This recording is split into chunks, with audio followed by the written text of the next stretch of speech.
지난번에도 한번 여러분에게 소개했었는데요. 언젠가 한 300여 명이 탄 배 한 척이 큰 풍랑을 만나서 파손이 되면서 모두가 그만 다 바다 밑에 수장이 되는 비극이 있었습니다. 그런데 한 젊은 선원이 널판지 한 조각을 붙잡고 표류해서 어느 작은 무인도에 도착하게 되었습니다. 그는 그 섬에 올라가 모래사장에 엎드려서 하나님께 감사 기도를 드렸습니다. 300여 명이 다 죽는 그 엄청난 사건 속에서 저를 살려주셔서 감사합니다. 예. 자, 이렇게 감사 기도를 드리고 좌우를 이렇게 둘러보니까 정말로 사람이 하나도 없는 무인도입니다. 원시림의 짐승들만 있습니다. 그래서 그 사람은 거기에서 나무 열매를 따먹으면서 지냅니다. 그리고 장대 끝에다가 옷을 걸어서 계속해서 깃발을 만들어서 하루 종일 흔듭니다. 혹시라도 알아보기를 기대하면서 수평선 저 멀리 지나가는 배를 향해서 신호를 보내는 거죠. 자, 여기에 사람이 있으니까 제발 와달라고 신호를 보낸 거죠. 그렇게 깃발을 하루 종일 흔들고 또 흔들면서 기다렸는데 아무리 기다려도 배가 오지 않습니다. 게다가 시일이 흘러서 날씨는 점점 추워지고 이제 겨울이 다가오는 것입니다. 자, 하는 수 없이 그는 겨울을 나기 위해서 땅을 파고 거기에다가 움막집을 나무를 꺾어다가 이제 이리저리 엮어서 움막을 하나 짓습니다. 자, 한데 어느 날 저녁에 불씨를 잘못 간수하는 바람에 그만 불이 나버렸습니다. 그 움막집이. 그가 그렇듯 소중하게 만들어 놓은 움막집이 훌랑 불타버렸습니다. 자, 이때부터 이 청년은 본격적으로 하나님을 원망하기 시작합니다. 하나님, 다들 죽을 때에 같이 죽도록 내버려 두시지 왜 저를 살려주셔서 이 고생을 하고 이렇듯 외롭고 비참한 죽음을 맞이하게 하십니까? 자, 이렇게 하나님을 원망하고 또 원망했습니다. 그러다가 이제 피곤해서 잠이 들었어요. 근데 이게 웬일입니까? 큰 배가 커다란 고동소리를 울리면서, 고동소리는 여러분 좀 들리죠? 고동소리가 울리면서 그 무인도로 다가옵니다. 벌떡 일어나서 해변가로 달려나가서 막 배를 맞이합니다. 자, 배에 올라타서 선장에게 인사했습니다. 자, 어떻게 제가 여기 있는 줄 알고 오셨습니까? 그랬더니 선장이 하는 말이요, 다른 건 다 알 바 없고 여기에 연기가 나서 웬일인가 해서 왔다는 겁니다. 자, 여러분, 우리 한번 가만히 생각해 보십시오. 우리가 당하는 많은 불행한 일들 있잖아요. 우리가 불행하다고 생각하는 일들, 그런 불행한 일들이 있습니다만은 그 불행한 사건들이 있었기 때문에 오늘의 내가 있는 겁니다. 그렇게 거쳐서 그런 것들을 과정을 거쳐서 이렇게 피해서 저렇게 돌아서 이렇게 하나님의 은혜를 받고 여기 와 있는 겁니다. 자, 오늘 그게 여러분의 마음속에 좀 자리를 잡으면서 하나님께 대한 깊은 신뢰로 다시 깊이 들어갔으면 좋겠습니다. 여러분, 인간의 지혜가 어디에 있습니까? 인간이 지혜롭다라고 했을 때에, 자, 인간의 지혜가 어디 있습니까? 첫째로 성경이 말씀하는 소중한 지혜의 근본은 창조주를 아는 것입니다. 창조주를 아는 것입니다. 자, 여러분, 천지가 창조되었고요, 하나님께서 이 천지를 창조하셨습니다. 그리고 그 창조의 섭리 가운데 내가 있는 겁니다. 창조주를 아는 것이 지혜의 근본입니다. 이것이 바른 생각의 출발점입니다. 그래서 솔로몬은 이렇게 외쳤죠. 전도서 12장 1절에 보면 청년의 때에 너의 창조주를 기억하라 라고 권면하고 있습니다. 창조주를 기억하라. 그래서 우리가 하나님에 의해서 창조함을 받은 그 창조의 섭리 가운데 내가 있다라고 하는 것을 아는 것이 지혜의 근본이고요. 두 번째는 그로 인해서 하나님이 창조주이시고 내가 피조물이라고 하는 것을 아는 것. 예. 나는 창조주가 아닙니다. 예. 예, 한번 여러분 속으로 한번 나는 창조주가 아니다. 예, 나는 창조주가 아니다. 예. 어디까지나 피조물일 뿐입니다. 예, 절대로 놓치지 마시길 바랍니다. 자, 역사를 보면 인간은 수많은 잘못과 큰 실수를 저질러 왔는데요. 인간이 그 실수들 가운데 가장 대표적인 실수가 뭐냐면 공산주의입니다. 예. 공산주의라는 사상으로 말미암아 얼마나 많은 사람이 손해를 보고 피해를 입었습니까? 그리고 지금도요. 예. 자, 그 뿌리가 어디에, 이 공산주의 뿌리가 어디에 있습니까? 근본으로 올라가 보면 니체의 초인 사상에서 비롯이 됩니다. 니체는 신을 부정했습니다. 신이 어디 있냐? 사람이 신이다 라고 하면서 창조주를 부정하면서부터 파생된 것이 바로 공산주의입니다. 공산주의 철학입니다. 무신론입니다. 무신론. 유물사관입니다. 우리는 그 무서운 결과를 봤고요. 지금도 보고 있고요. 예. 이후에도 어떻게 펼쳐질지 우리는 가능합니다. 어떻게 될 건지 예측이 가능합니다. 그러므로 가장 중요한 것은 인간은 피조물이다라고 하는 겁니다. 인간은 피조물이지 창조주가 아니다라고 하는 사실입니다. 예. 다시 한번 꼭 붙잡으시길 바랍니다. 그리고 세 번째가 뭐냐면, 우리의 지혜가 뭐냐면, 자, 하나님 창조주시고 우리는 피조물이고, 그 다음에 인간은 피조물이기 때문에 주어진 생을 산다는 것을 알아야 됩니다. 이게 지혜입니다. 예. 하나님은 창조주시고 우리는 피조물이고, 우리는 피조물이기에 그 피조물에게 주어진 생, 우리는 그 주어진 생을 사는 것이다. 예. 리미테이션, 한계를 아는 것입니다. 주어졌습니다. 우리의 건강도, 우리의 지식도, 우리의 재물도 다 주어진 한계가 있습니다. 우리는 이 한계 속에서 살고 있는 것입니다. 인간의 지혜는 창조주를 아는 것이고, 자신이 피조물임을 아는 것이고, 그리고 인간은 피조물이기에 주어진 생을 살고 있다. 리미테이션, 즉 한계를 아는 것입니다. 이게 지혜입니다. 예. 다시 일로 여러분들을 다 이렇게 싹 집어넣고선 출발하신다면 전 자신합니다. 여러분들 정말 멋진, 주님 안에서 멋진 주님의 자녀로서의 정말 복되고 만족하고 풍족한 삶, 자유로운 삶 살아갈 줄로 믿습니다. 자, 일생을 놓고 볼 때에 여러분, 우리의 남은 시간이 얼마나 남았다고 생각하십니까? 예? 자, 이제 이 한계가 우리 앞에 있습니다. 이 한계가. 예. 이 사실을 잊어서는 안 됩니다. 그러므로 여러분, 할 수 있는 일이 있고 할 수 없는 일이 있습니다. 자, 뭐 가끔씩 이런 얘기하죠. 아, 뭐든지 하면 된다, 노력하면 된다. 그래서 막 자기 얼굴 때려서 된다 그러는데 유치한 소리입니다. 예. 아무리 애써도요, 안 될 것은 안 되고요, 될 것은 되는 것입니다. 하면 된다는 것은 뭐 인간의 의지를 고양시키기 위한 그런 동기로는 좋지만, 하면 다 된다고 생각하는 것은 잘못된 것입니다. 예. 이 부분에 있어서 여러분 개인한테도 단호하셔야 됩니다. 예.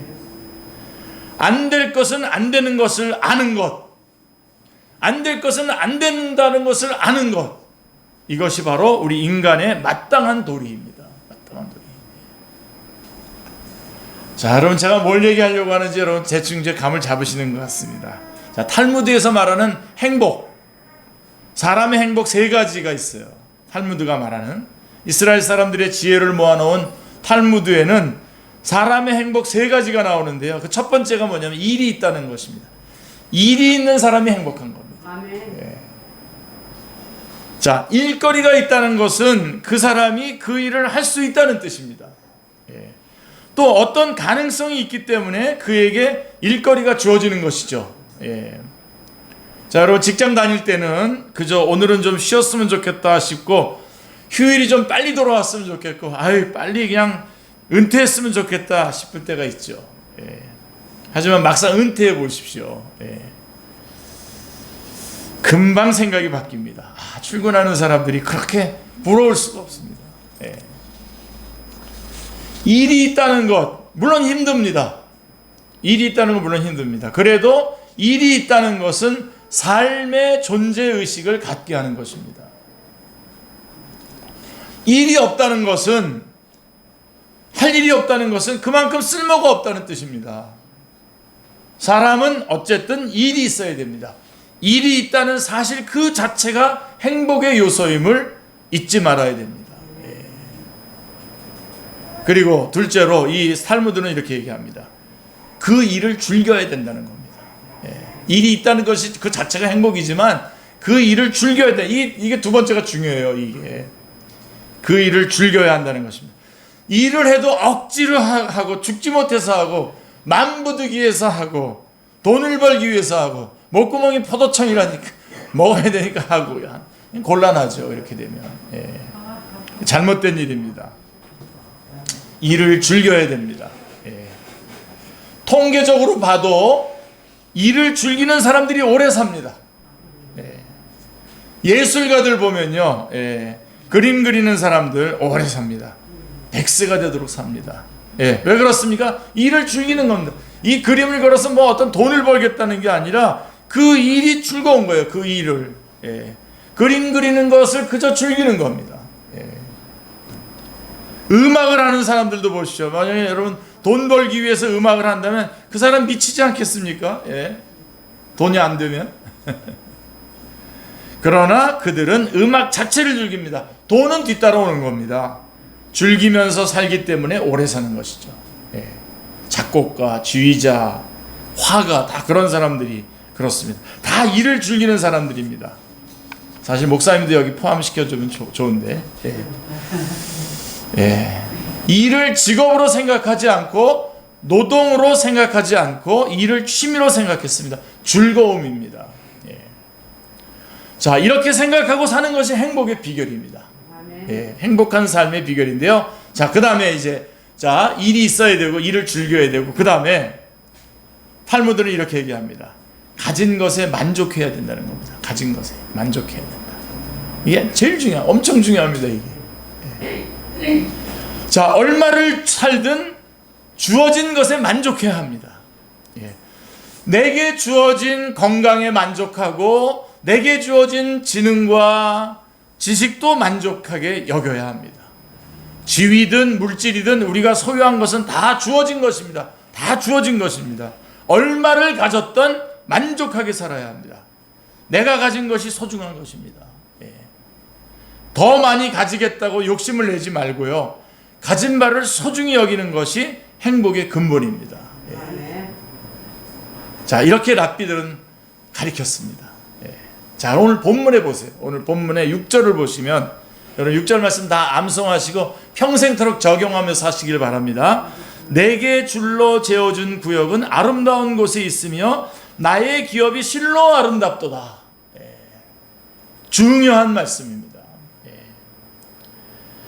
여기서 내게 줄로 재어준 구역, 나의 기업, 이건 정해진 한계를 말하는 것입니다. 자, 내게 주어진 건강, 지식, 돈, 물질이 다 마찬가지입니다. 하나님께서 줄로 딱 재어주면서 말씀하신 겁니다. 예. 여러분, 하나님께서 왜 여러분들 왜 부자로 더 많은 그런 부유하게 해줄 수 있는 능력이 우리 하나님 없으십니까? 예. 자, 아직은 몰라요. 아직 어디까지가 그 하나님께서 재어준 구역, 줄로 재어준 구역인지 모르지만 예. 딱 하나님께서 재어주신 겁니다. 예. 자, 너는 이만큼 가지고 살아라. 이만큼 일하고 살아라. 이만큼 누리며 살아라. 자, 우리는 어떻게 주어진 것을 어떻게 받아들여야 하겠습니까? 자, 이렇게 주어진 것, 주님께서 한계를 정하시고 우리에게 주신 이것을 우리는 어떻게 받아들여야 하겠습니까?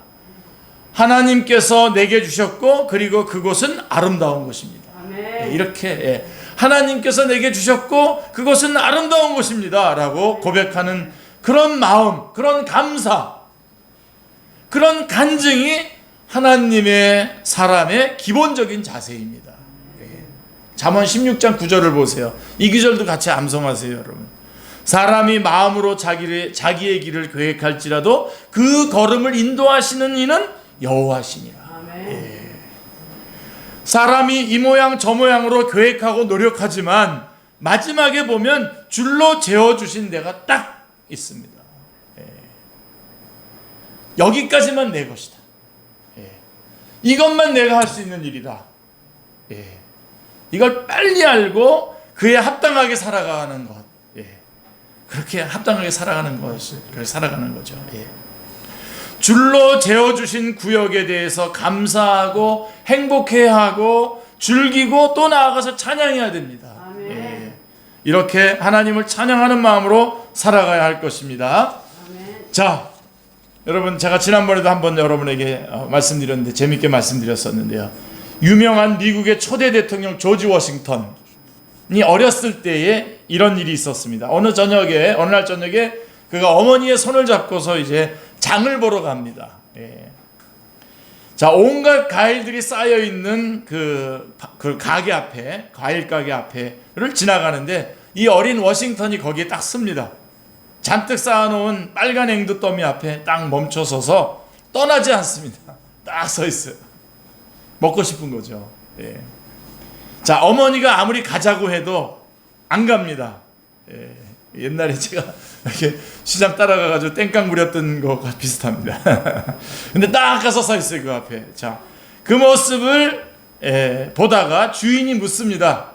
얘야, 이 앵두 먹고 싶으냐? 네. 그럼 내가 줄 테니까 네가 한 주먹 집어서 가져가라. 근데도 워싱턴 가만히 서 있는 거예요, 그대로. 아무리 가져가라고 권해도 앵두를 집을 생각을 안 합니다. 결국 주인이 한 주먹 자기 손으로 앵두를 한 움큼 집어서 워싱턴에게 주었습니다. 자, 그제서야 워싱턴이 그것을 받아가지고 감사합니다 하고 갑니다. 이제 어머니가 이제 가다가 묻는 겁니다. 야, 너 아까는 그 주인이 앵두를 한 움큼 집으라고 그랬는데 왜 안 집고 주인이 집어주니까 그제서야 받냐? 그러니까 이 조지 워싱턴이 이렇게 말하는 거예요. 말하는 거 들어보세요. 이게 여러분의 평생의 귀한 메시지가 되길 바라는데요. 주인의 손이 제 손보다 더 크잖아요. 네? 여러분, 하나님이 우리에게 주어주시는 구역, 그거 큰 겁니다. 굉장히 더 좋은 겁니다. 자기 손으로는 조금밖에 못 집지만 주인이 집어주면 훨씬 더 많은 앵두를 받게 되는 것입니다. 그걸 기다렸다는 겁니다. 그걸 기다렸다는 거면서 여러분, 우리 신앙의 가장 아름다운 모습은 기다리는 겁니다. 아멘. 제발 먼저 난리치지 마세요. 좀 기다리세요. 뭐 전에 보니까 뭐 그게 666이 뭐 옛날에 뭐 바코드라고 그게 막 666이라고 그러더니 요새 또 백신이 또 666이라고 뭐 그러는데 하여간 좀 기다려 보시길 바랍니다. 여러분, 이게 신앙입니다. 기다리는 거죠. 이 기다림, 하나님이 움직이실 때까지 내 쪽에서 끊임없이 기다리는 이 기다림, 하나님이 먼저 움직이도록 움직이는 것을 기다리는 이 기다림, 이것이 신앙입니다. 성숙한 신앙은 현실에서 쉽게 붙잡을 수 있는 차선이 아니라 기다림 끝에 완벽하고 넘치게 주어지는 최선을 붙잡는 것입니다. 여러분, 우리 너무 가볍게 살아가지 마시길 바랍니다. 좀 진중하게 무게 있게 하나님이 한 움큼 쥐어주실 때에 그거를 받아드는, 내가 먼저 그냥 가서 주워서 이게 내 구역이다 그러지 마시고요. 하나님이 툭 집어주시는 그 구역을 내 구역으로 삽니다. 그런 기다림. 기다려보세요. 결코, 여러분, 우리 지난주에도 잠깐 살펴봤지만 결국은 우리가 예수님께 기대를 걸었을 때 예수님께서는 우리가 문제가 생겼을 때에 그 기대에 부응하시기 위해서 바다 바다 위를 육지같이 걸어서라도 찾아오셨단 말입니다. 예. 그거를 여러분들이 놓치지 마시길 바랍니다. 자, 다시 한번 말씀드립니다. 성숙한 신앙은 현실에서 쉽게 붙잡을 수 있는 차선이 아니라 기다림 끝에 완벽하고 넘치게 주어지는 최선을 붙잡는 것입니다. 여기에 중요한 의미가 있습니다. 내가 생각하는 것보다 하나님의 생각이 훨씬 더 큽니다. 이걸 잊지 마시길 바랍니다. 하나님께 판단을 맡기시길 바랍니다. 내가 이렇게 할까 저렇게 할까 아무리 몸부림쳐봐야 별것 아닙니다. 내 주여 뜻대로, 주님 뜻대로 하시옵소서. 자, 그분의 손이 더 크십니다. 그분이 더 능력이 많으십니다. 그리고 그분이 더 잘 아십니다. 그분의 인도하심을 내가 수용해야 합니다. 그러니까 오늘 본문의 말씀대로 하나님께서 줄로 재어주신 구역, 하나님께서 재어주신 그 구역은 아름답습니다. 얼마나 귀중한 간증입니까? 얼마나 귀한 간증입니까? 그 줄로 재어준 구역을 사랑해야 합니다. 네. 왜 그렇습니까? 그분이 나를 아시기 때문입니다. 그분이 나를 사랑하시기 때문입니다. 그분에게는 지혜가 더 많으시기 때문입니다. 네. 그래서 줄로 재어주신 구역을 믿고 아름답다고 하는 것이 바로 참 신앙의 간증입니다. 하나님은 나의 나됨을 하시고 가장 합당한 길로 나를 인도하실 것입니다. 우리 고린도후서 12장에 보면 사도 바울에게는 참 어려움이 많았다는 것을 알 수가 있습니다.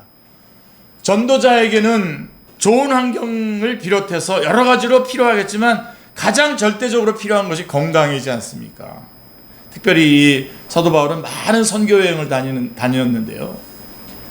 전도자에게 건강이 없다면 어떻게 하겠습니까? 사도 바울은 건강이 없었습니다. 육체의 가시, 사탄의 사자라고 하는 것을 가지고 있었습니다. 아마도 간질병이라고 여겨집니다. 자, 그런 병이 있어서 사도 바울은 가는 곳마다 이 병 때문에 쓰러졌어요. 그래서 갈라디아서 4장 14절 말씀에 보면요, 이런 말씀도 있어요. 너희를 시험하는 것이 내 육체에 있으되 이것을 너희가 업신여기지도 아니하며 버리지도 아니하고 오직 나를 하나님의 천사와 같이 또는 그리스도 예수와 같이 영접하였도다. 이렇게 말씀하고 있습니다. 갈라디아 성도들에게 깊이 감사하고 있습니다. 자, 아마도 사도 바울이 갈라디아 교회에 가서 설교를 하다 말고 막 이렇게 설교하다가 갑자기 간질병이 걸려서 막 여기서 뒤등 부들부들 떨면서 이렇게 거품을 물고 그랬던 것 같습니다. 자, 여러분 그 모습을 보면서 은혜가 됩니까? 예? 자, 사도 바울은 이렇게나 어려운 형편으로 이렇게나 불충분한 건강으로 선교에 임하고 있었던 것이죠. 예. 참 대단하죠. 뭐 그런 분들 그 외에도 많습니다. 뭐 헨리 마틴이라고 하는 선교사님이라든가 데이비드 브레인너드 같은 분이라든가 뭐 시티 스터드라든가 짐 엘리엇 선교사님 같은 분들. 물론 짐 엘리엇 선교사님은 건강 문제는 아니었고요. 예. 굉장히 어려운 가운데도 그 몸을 다시 일으켜서 선교지에서 그 시간들을 보내면서 선교 사역을 했던 것들을 보게 됩니다. 사도 바울이 그랬어요. 예. 고린도후서 11장 22절로 33절에 보면 그가 당한 고통은 어마어마합니다. 굶고 춥고 헐벗고 세 번 태장으로 맞고 40여 가마매를 몇 번 맞고 그러면서 거의 강도의 위험과 모든 위험을 다 당하고 고통을 많이 당했어요. 예. 그래서 사도 바울은 하나님 앞에 나가서 3번이나 특별히 기도를 합니다. 근데 하나님께서 뭐라고 대답해 주시죠? 내 은혜가 내게 족하도다. My grace is sufficient for you. 내 은혜가 내게 족하도다. 저 같으면은 지금 죽겠는데 무슨 얘기입니까? 그런 게 아니라 내가 교만해서 자고하지 않게 하시기 위해서 이렇게 주셨다는 거죠. 받아들입니다. 그걸 받아들여요. 만족스럽다는 말씀이 아니에요. 충분하다는 겁니다. sufficient입니다. 충분하다는 것입니다. 내가 생각하는 대로 만족하지는 않지만 그러나 하나님의 일을 하기에는 충분하다고 사도 바울은 이것을 받아들입니다. 내가 약할 때에 강하다. 약함이 오히려 나를 예수 그리스도 안에 머물게 한다. 그래서 그는 위대한 사도인 것입니다. 하나님께서 주신 구역, 하나님께서 주신 건강을 그대로 수용합니다. 아멘. 그리고 하나님께 감사하고 있습니다. 아멘. 모든 것이 은혜입니다. 당연하다고 생각하지 마십시오. 잘못된 사건이라고 생각하지 마십시오. 모든 일을 하나님의 은혜로 수용하는 거기에 귀중한 신앙의 간증이 있는 것입니다. 아멘. 하나님의 음성을 들으면서 토를 달지 않고 그대로 받아들이시기를 기도합니다. 아멘. 저는 우리 성도님들이 찬송가 478장을 즐겨 부르시기를 기도합니다. 478장. 우리 마지막 찬송도 이거를 부를 건데 478장. 제목이 뭡니까? 참 아름다워라. 참 아름다워라. 예. 참 아름다워라 주님의 세계는. 예. 영어 성경으로는 This is my father's world라고 되어 있습니다. 예. 이 세상은 하나님의 세상이다. 하나님께서 만드신 세상이다. 그런 찬송입니다. 예. 여러분, 한 분 남자 성도님이 돌아가셨는데 장례식을 집례하는 목사님이 유족들에게 물었답니다. 이 고인이 된 성도님이 생전에 즐겨 부르던 찬송이 있습니까? 그랬더니 그분의 자녀들이 모여서 회의를 합니다. 이거 못 들은 것 같은데, 아무리 생각해봐도 우리 아버지가 찬송 부르는 걸 못 봤는데 하면서 걱정을 했어요. 아마 이제 어머니는, 그 자녀들의 어머니는 신앙이 좋았고 아버지는 그냥 교회를 덜렁덜렁 이제 나오긴 했지만 그렇게 신앙이 좋지 않았다는 생각이 들었습니다. 자, 그런데 딸 하나가 말합니다. 아니야. 우리 아버지가 늘 흥얼흥얼 부르던 찬송이 하나 있어. 그게 뭐냐? 참 아름다워라 주님의 세계는. 그래서 그 장례식에서 그 찬송을 불렀는데 은혜가 컸다는 것입니다. 자, 여러분, 이 성도에 대해서 여러분 점수를 얼마 줄 수 있겠습니까? 이 돌아가신 성도. 여러분, 한평생 참 아름다워라 주님의 세계는 이라고 했는데 그거보다 더 좋은 신앙이 어디 있어요? 예. 그게 내 마음에 남아있다면, 남아있는 찬송이라면 그분은 아름다운 생을 산 겁니다. 여러분, 우리는 어떤 찬송을 부릅니까? 우리 안에서 계속 흘러나오는 찬송은 어떤 찬송입니까? 참 아름다워라 주님의 세계는, 이 얼마나 아름다운 찬송입니까? 주님께서 내게 줄로 재어준 구역은 아름답습니다. 아멘. 할렐루야. 예. 나의 생애는 아름답습니다. 주님께서 내게 선하셨습니다. 지금도 선하십니다. 그리고 이후에도 선하실 것입니다. 아멘. 이것이 찬송이요 찬양이요 하나님의, 이것이 하나님께 드리는 영광과 감사입니다. 아멘. 이런 주님께서 줄로 재어준 구역을 아름답게 여기고 감사하는 생을 매일매일 살아가시는 우리 축제 모든 식구들 다 되시기를 주님의 이름으로 축원합니다. 한번 기도하겠습니다. 하나님 아버지, 감사합니다. 저희들은 다른 사람들과 비교하면서 마치 우리가 부족한 것처럼, 하나님은 능력이 없는 것처럼, 마치 우리가 비참한 생을 살아가는 것처럼 이렇게 생각하면서 살아갈 때가 얼마나 많았습니까? 하나님, 오늘 말씀을 통해서 주님께서 줄로 재어주신 구역이 아름답다고 고백하면서 만족하며 하나님 앞에 영광 돌리며 힘있게 살아가는 저희들이 다 되게 주님 도와주시옵소서. 주님은 저희보다 더 크시고 더 선하시고 더 모든 것들을 알고 계시는 분이신 것을 저희가 온전히 고백하고 주님의 인도하심 가운데 인도함 받게 하여 주시고, 하나님의 큰 손이 움직일 때까지 기다렸다가 주님께서 주신 그 모든 것들을 감사와 감격하며 누리며 나아가는, 찬송하며 살아가는 저희들의 남은 생애가 되게 하여 주옵소서. 감사드리오며 주 예수 그리스도의 이름으로 기도드리옵나이다. 아멘.